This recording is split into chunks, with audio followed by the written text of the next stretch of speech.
وكفى وسلام على عباده الذين اصطفى أما بعد أعوذ بالله من الشيطان الرجيم بسم الله الرحمن الرحيم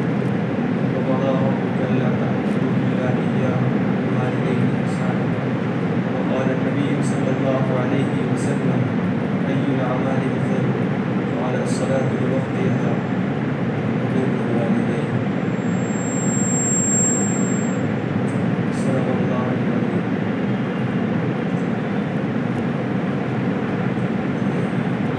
معزز دوستوں اور عزیز ساتھیوں، رب سبحانہ و تعالیٰ کا احسان اور کرم ہے کہ رب سبحانہ و تعالیٰ نے ہمیں جمعہ کی نماز کی نسبت سے مسجد میں آنے کی توفیق و سعادت عطا فرمائی،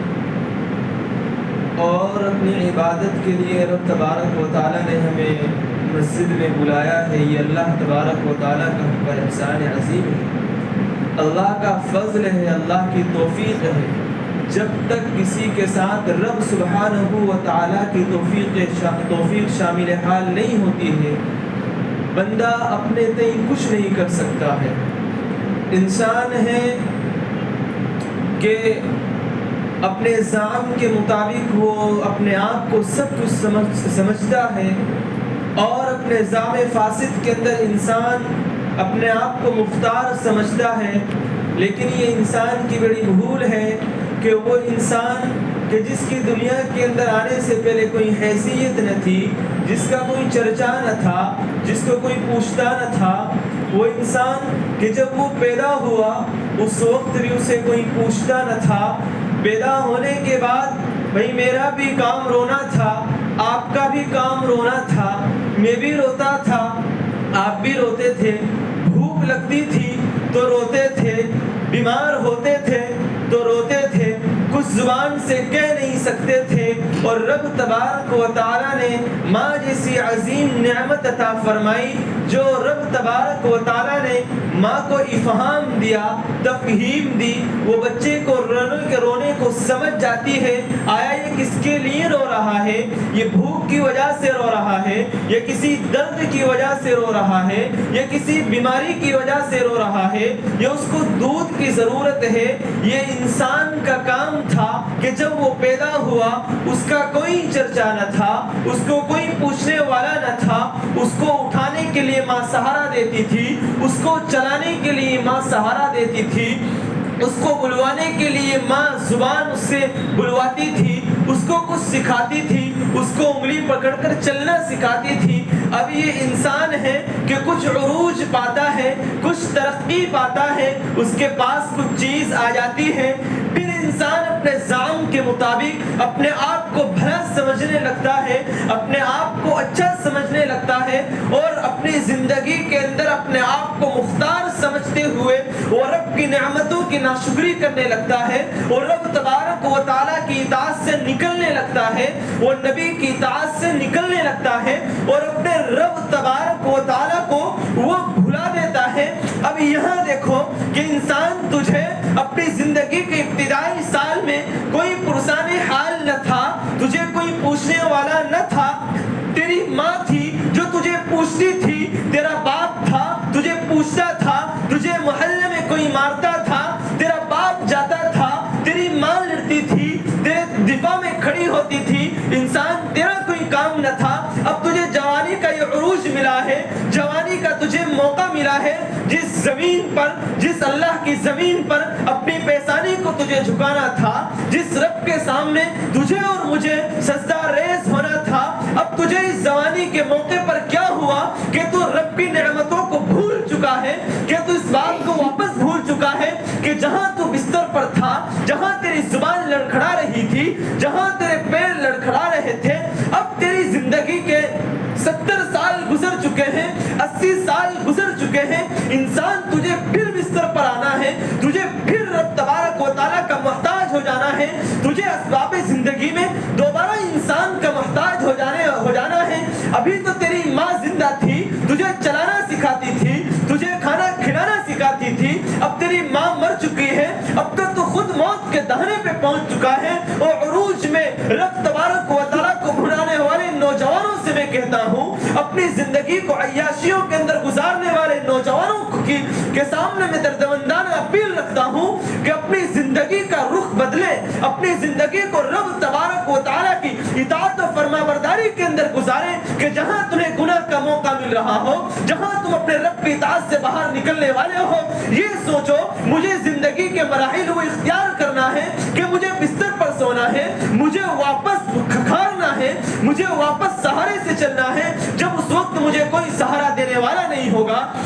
اس وقت مجھے کوئی بولنے والا نہیں ہوگا، اور میں کھانسوں گا تو میری اولادوں کو تکلیف ہوگی، میرے بچوں کو تکلیف ہوگی، میری بہو کو تکلیف ہوگی، گھر میں میرا رہنا دوبھر ہو جائے گا، گھر والے مجھے پوچھیں گے نہیں۔ میں نے قرآن کریم کی ابتدائی آیت پڑھی ہے، ایک جگہ مفتی محمد شفیع صاحب مرحوم رحمۃ اللہ علیہ لکھتے ہیں کہ رب تبارک و تعالیٰ نے اپنی اطاعت کے واجب قرار دینے کے ساتھ، کہ جہاں رب تبارک و تعالیٰ کی اطاعت کو، رب تبارک و تعالیٰ کی عبادت کو اللہ تبارک و تعالیٰ نے واجب قرار دیا ہے، اسی طرح ماں باپ کے احترام کو، ماں باپ کے ساتھ حسن سلوک کو رب تبارک و تعالیٰ نے واجب قرار دیا ہے۔ آج میں اور آپ اپنا محاسبہ کریں، میں اور آپ اپنی زندگی کا محاسبہ کریں، آیا ہم رب تبارک و تعالیٰ کے اس فرمان کے مطابق اترتے بھی ہیں یا نہیں اترتے ہیں؟ میں اور آپ اپنے رب تبارک و تعالیٰ کے اس بتلائے ہوئے فرمان پر عمل کرتے ہیں یا نہیں کرتے ہیں؟ آج بہت سارے ماں باپ کو یہ شکوہ ہوتا ہے، آج بہت سارے نہیں سارے ماں باپوں کو یہ شکوہ ہوتا ہے،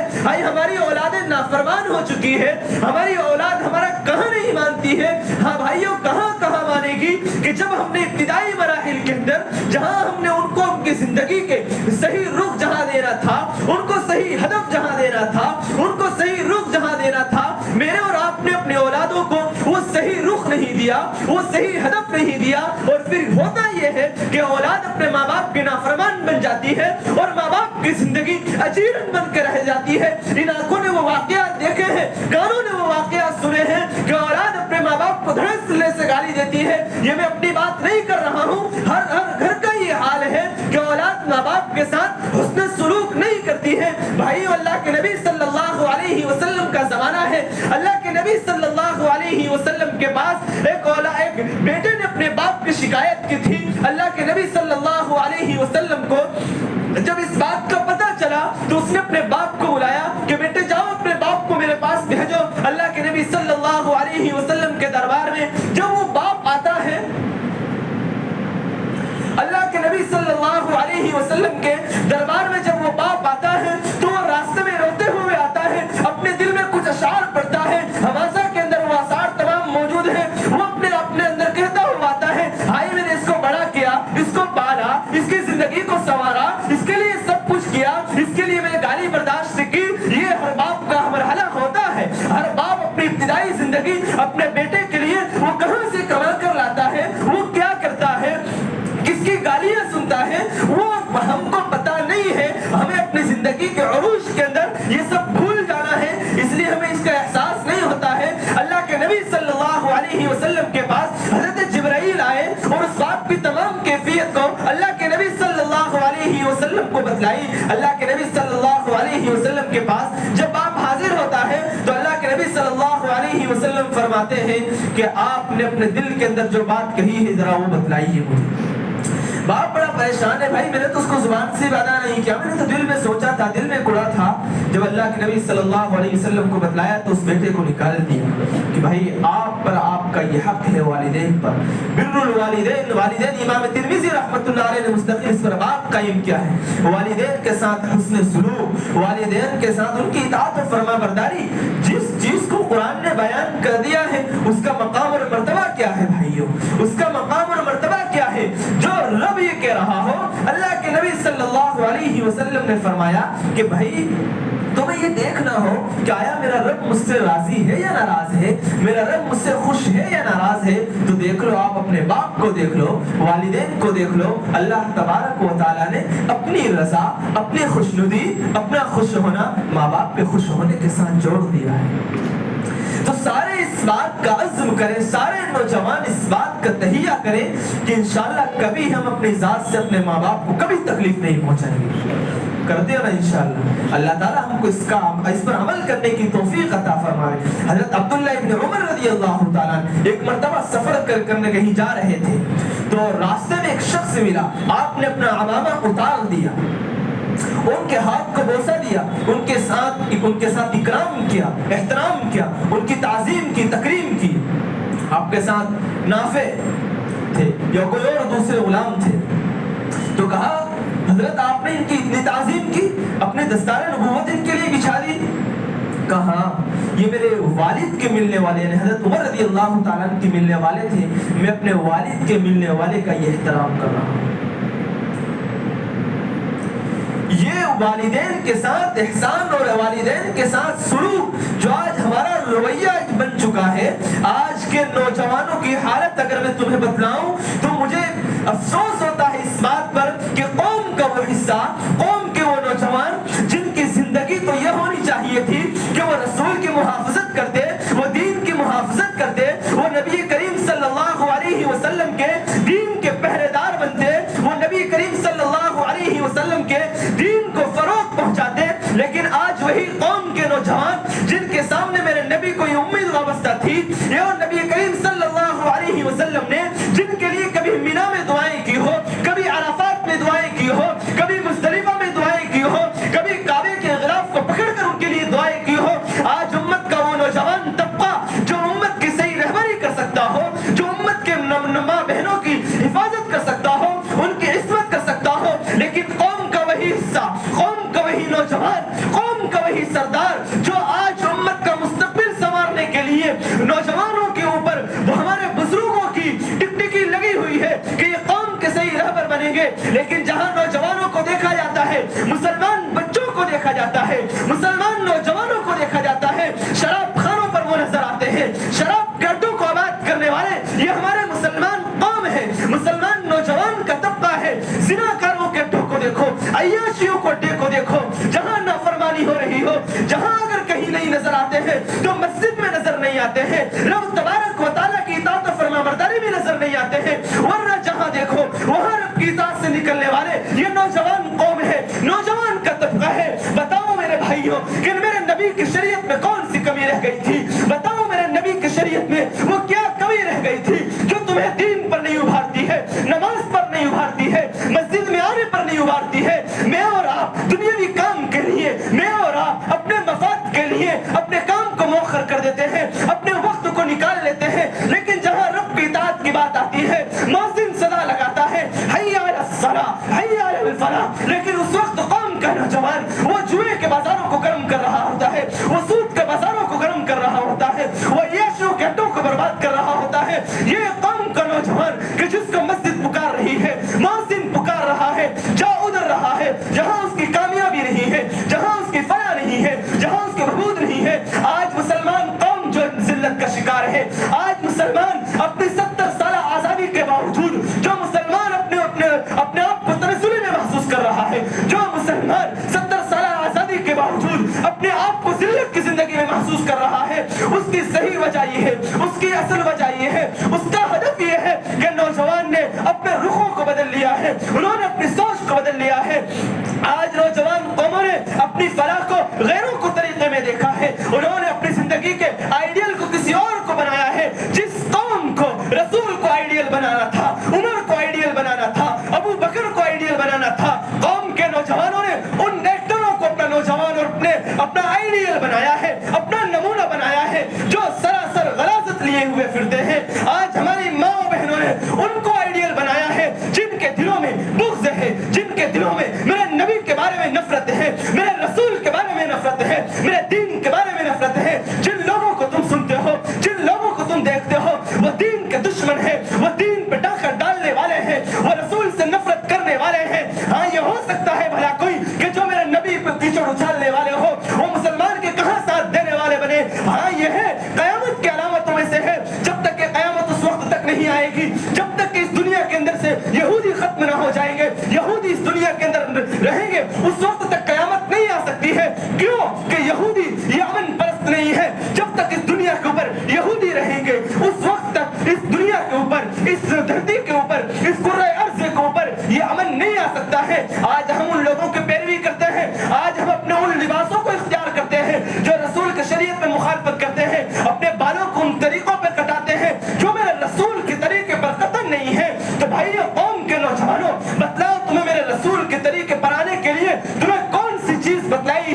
تمہیں کون سا قرآن پیش کیا جائے، یاد رکھنا کوئی قرآن نہیں آنے والا ہے، کوئی رسول نہیں آنے والا ہے، کوئی شریعت نہیں آنے والی ہے، یہ شریعت آخری شریعت ہے، یہ رسول آخری رسول ہے۔ اب تمہیں تمہاری شکل میں کوئی آئیں گے، یہ علماء ممبر پر بیٹھنے والے ہوں گے، یہ خطبہ ممبر پر بیٹھنے والے ہوں گے، محدثین ہوں گے، فقہا ہوں گے۔ اب تمہارے لیے ضروری ہے، تمہارے لیے لازم ہے کہ تم ان فقہا کے دامن کو پکڑ لو، خطبہ کے دامن کو پکڑ لو، حفاظ کے دامن کو پکڑ لو، علماء کے دامن کو پکڑ لو، ان کے قدموں کے مطابق چلو گے، یہ تمہیں رسول کے طریقے کے مطابق تمہیں جنت کے لے جانے والے بن جائیں گے، جنت کے وارث بنانے والے بن جائیں گے۔ لیکن بتلاؤ قوم کے نوجوانوں، میں تم سے کہہ رہا ہوں، میں تم سے مخاطب ہوں، آنے والا مستقبل یہ میرے اور آپ کے ہاتھ میں ہے۔ میں اور آپ اگر چاہیں تو اس مستقبل کو چکنا چور کر کے رکھ دے، میرے نبی کو سپنوں کو ہم خاک میں ملا کر رکھ دے۔ یاد رکھو کبھی علماء کی تحقیر نہ کرے، کبھی مساجد کی بے حرمتی نہ کرے،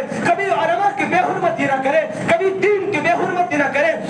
یہ دین کی بے حرمتی کرنے والا، علماء کی بے حرمتی کرنے والا ذلیل و خوار ہو جاتا ہے، موت کے وقت کلمہ نصیب نہیں ہوتا ہے۔ بہت سے بھائیوں، میں اور آپ موت کو بھولنے والے ہیں۔ ہاں یہ موت اتنی خطرناک چیز ہے جو مجھے بھی آ کر پکڑے گی، آپ کو بھی آ کر پکڑے گی، جو نہ مجھے چھوڑے گی جنو آپ کو چھوڑے گی۔ اگر میری زندگی ابھی 20 سال 25 سال کی ہے، 25 سال 50 سال بعد مجھے مرنا ہے، مجھے قبر میں جانا ہے۔ آج تمہاری زندگی 70 سال ہے، تم 10 سال خوشگواری کے اندر جیو گے، تمہاری 50 سال ہے، 30 سال خوشگواری کے اوپر تم جیو گے۔ تمہیں بھی بستر پر آنا ہے، مجھے بھی بستر پر آنا ہے، تمہیں بھی موت کے منہ میں جانا ہے، مجھے بھی موت کے منہ میں جانا ہے، تمہیں بھی قبر کا لقمہ بننا ہے، مجھے بھی قبر کا لقمہ بننا ہے۔ فرشتے تم سے بھی پوچھیں گے، مجھ سے بھی پوچھیں گے، مجھے بھی مرنا ہے۔ تو بھائیو پھر تکبر والی زندگی کیسی ہے، پھر یہ جھوٹ والی زندگی کیسی ہے، پھر یہ ماں باپ کی نافرمانی والی زندگی کیسی ہے، رب کی نافرمانی والی زندگی کیسی ہے،